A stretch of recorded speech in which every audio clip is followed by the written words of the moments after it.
नमस्कार, सुजस बुलेटिन में आपका स्वागत है। मैं हूं आपके साथ अश्विनी सरोही। एक नजर हेडलाइंस पर। मुख्यमंत्री ने की राज्य स्तरीय शिक्षक सम्मान समारोह में शिरकत। कहा, राष्ट्र निर्माण में शिक्षकों की अहम भूमिका। मुख्यमंत्री ने ली महत्वपूर्ण बैठक। कहा, केंद्र सरकार की विशेष वित्तीय सहायता योजना के तहत प्रदेश को मिले अधिकतम लाभ।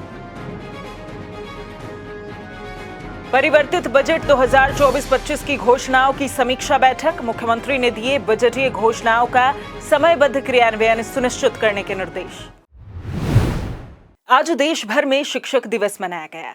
जयपुर के बिड़ला सभागार में राज्य स्तरीय शिक्षक सम्मान समारोह आयोजित हुआ। समारोह में मुख्यमंत्री श्री भजनलाल शर्मा ने मुख्य अतिथि के तौर पर शिरकत की। वहीं उप मुख्यमंत्री डॉक्टर प्रेमचंद बैरवा ने भी शिरकत की। समारोह की अध्यक्षता शिक्षा मंत्री श्री मदन दिलावर ने की। समारोह में शिक्षक सम्मान पुस्तिका और शिविरा का विमोचन किया गया। शिक्षा के क्षेत्र में उत्कृष्ट योगदान देने वाले शिक्षकों को पुरस्कार प्रदान कर सम्मानित किया गया और विद्यार्थियों को टैबलेट प्रदान किए गए। इस अवसर पर मुख्यमंत्री ने अपने संबोधन में कहा कि पूर्व राष्ट्रपति डॉक्टर सर्वपल्ली राधाकृष्णन की जयंती को शिक्षक दिवस के रूप में मनाया जाता है। इस अवसर पर मुख्यमंत्री ने शिक्षकों और गुरुजनों को प्रणाम भी किया। मुख्यमंत्री ने कहा कि गुरु का स्थान हमारे जीवन में सबसे ऊपर है। उन्होंने कहा कि राजस्थान के शिक्षक बेहद योग्य हैं। राज्य के स्कूलों में पढ़ाने वाले शिक्षक महारथी हैं। शिक्षा के बुनियादी ढांचे को मजबूत बनाने में उनकी अहम भूमिका है। मैं ये दावे के साथ कह सकता हूं, हमारा राजस्थान का शिक्षक जितनी परीक्षा दे करके आता है और जितना तप करके आता है, जितना हर विषय में वो योग्य होता है, आज किसी भी प्रदेश का इतना शिक्षक योग्य नहीं। मैं कह सकता हूं कि सरकारी जो स्कूलों में शिक्षक हैं, वो महारत हासिल करने वाले शिक्षक हैं। वो ऐसे शिक्षक हैं कि शिक्षा के बुनियादी ढांचे को बदलने में पूरी भूमिका निभाने का काम, क्योंकि उनके अंदर टैलेंट है, उनके अंदर योग्यता है और उन्होंने अपने अपने क्षेत्र में अपनी पढ़ाई के द्वारा महाहासिल प्राप्त कर रखा है। मुख्यमंत्री ने कहा कि आने वाले दिनों में राजस्थान शिक्षा के क्षेत्र में बेहतरीन प्रदर्शन करेगा। राष्ट्र के निर्माण में महिला शिक्षिकाओं का बड़ा योगदान है। मैं कह सकता हूं कि आने वाले दिनों में शिक्षा के क्षेत्र में राजस्थान बहुत बड़ी उन्नति करने वाला है। हर क्षेत्र में आगे रहने वाला है, क्योंकि जब गुरु मजबूत होता है तो चेला अपने आप मजबूत हो जाता है। उसमें कोई किसी तरह की शंका नहीं होनी चाहिए। मैं देखता हूं आजकल हमारी माता बहनें जिस लगन के साथ काम करती हैं, कई बार मैं देखता हूं हमारी माता बहनें शिक्षक के रूप में बहुत अच्छा काम करती हैं। राष्ट्र के निर्माण में हमारी माता बहनों का बहुत बड़ा योगदान है, बहुत बड़ा योगदान है। मुख्यमंत्री ने अपने संबोधन में कहा कि स्कूल केवल अच्छे भवन, महंगे उपकरण या अन्य सुविधाओं से नहीं, बल्कि शिक्षकों के समर्पण से स्कूल बनता है। शिक्षक सच्चे राष्ट्र निर्माता हैं। शिक्षक विद्यार्थियों को बेहतरीन शिक्षा देकर देश के विकास की नींव रखने का काम करते हैं। स्कूल केवल अच्छे भवन, महंगे उपकरण, सुविधाओं से नहीं बनता, बल्कि एक अच्छा स्कूल शिक्षकों की निष्ठा और उनके समर्पण पर आधारित होता है। उनके समर्पण पर आधारित शिक्षक ही सच्चे राष्ट्र निर्माता है। मैं सही बताऊं, क्योंकि शिक्षक सच्चे राष्ट्र निर्माता है।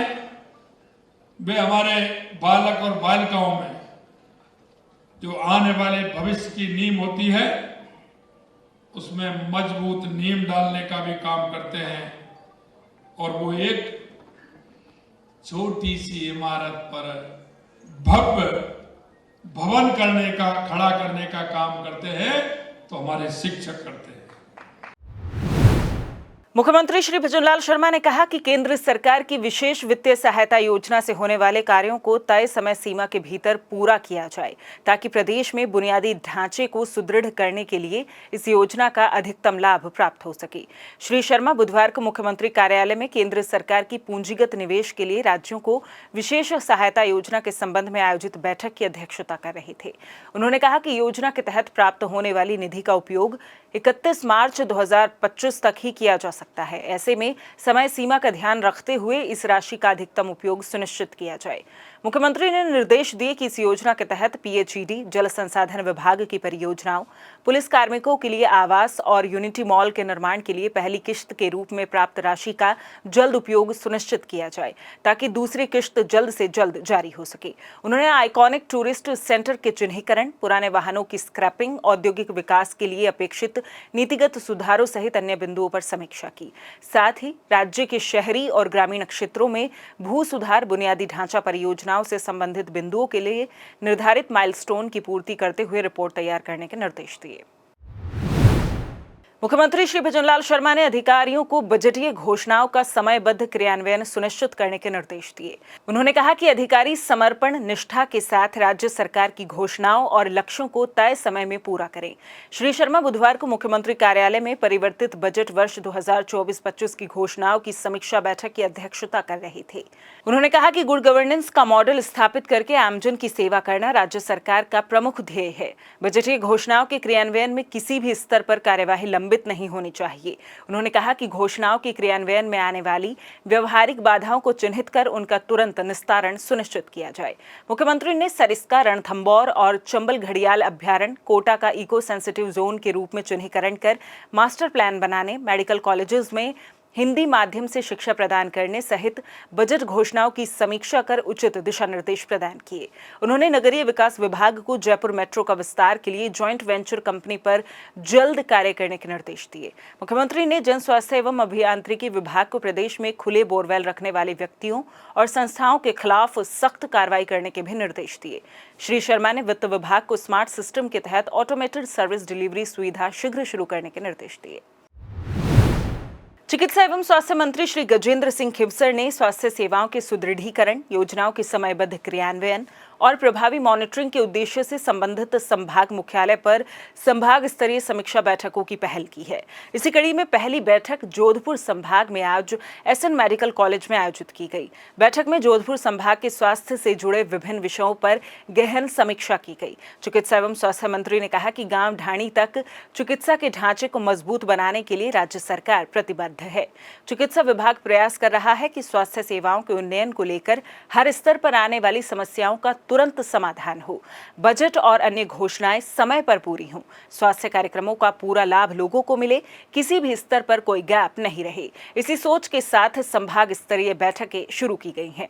जिला स्तर पर भी ऐसी बैठकों का आयोजन किया जाना प्रस्तावित है। श्री खिवसर ने बैठक के दौरान मौसमी बीमारियों की स्थिति की समीक्षा करते हुए अधिकारियों को निर्देश दिए कि इस बार मानसून में बारिश की अधिकता से कई स्थानों पर जलभराव की समस्या उत्पन्न हुई है। इससे मच्छरों की डेंसिटी बढ़ने की आशंका है। फिलहाल प्रदेश भर में मौसमी बीमारियों की स्थिति नियंत्रण में है। आगामी समय में भी मौसमी बीमारियों का प्रसार नहीं हो, इसे लेकर पुख्ता प्रबंध सुनिश्चित किए जाएं।